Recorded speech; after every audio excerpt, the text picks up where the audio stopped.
আমাদের মধ্যে ভারতের মধ্যে কোনো বিবাদ নাই, কিন্তু মোদী সরকারের ব্যাপারে আমাদের বিবাদ আছে।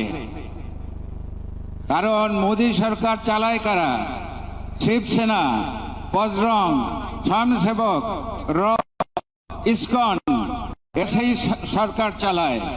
এবং তারা বাংলাদেশের চিটাগং এলাকা কেটে এটাকে হিন্দু দেশ করার প্ল্যান করছে।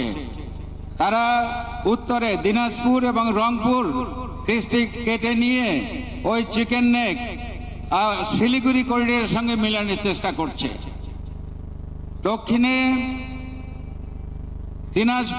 দক্ষিণে কুষ্টিয়া, যশোর, খুলনা, বরিশাল, পটুয়াখালী এইটা কেটে নিয়ে তারা আর একটা দেশ করার চেষ্টা করছে, যেটার নাম স্বাধীন বঙ্গভূমি। এই স্বাধীন বঙ্গভূমির প্রেসিডেন্ট ডক্টর কালীপদ বৈদ্য, এটার প্রাইম মিনিস্টার চিত্ত সুতার, এবং তাদের রাজধানী হলো ওই সাতক্ষীরা নদীর ওপারে।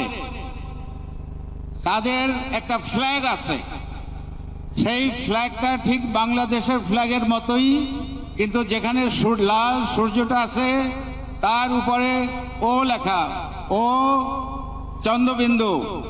তাদের একটা জাতীয় সঙ্গীত আছে, ডিএল রায়ের ধনে ধান্যে পুষ্পে ভরা আমাদের এই বসুন্ধরা। ভাইরা আমার, তাদের কিন্তু আর্মিও আছে, তাদেরকে বলা হয় বঙ্গসেনা।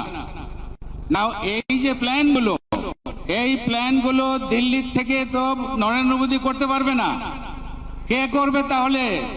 নরেন্দ্র মোদীর ওই যে গোয়েন্দা সংস্থা তারা কিন্তু বাংলাদেশে পরতে আছে।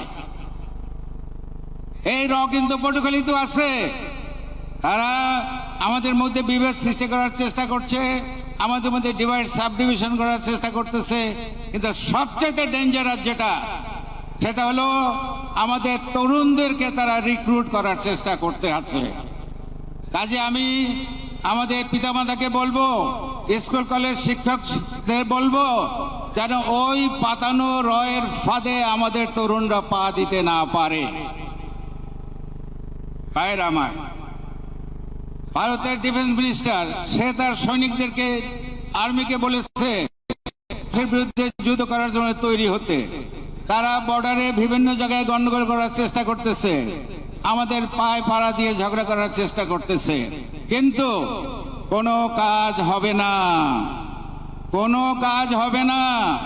ইঞ্চি ইঞ্চি মাটি, এই বাংলাদেশের ইঞ্চি ইঞ্চি মাটি সোনার চেয়েও খাঁটি, নগদ রক্ত দিয়ে কেনা।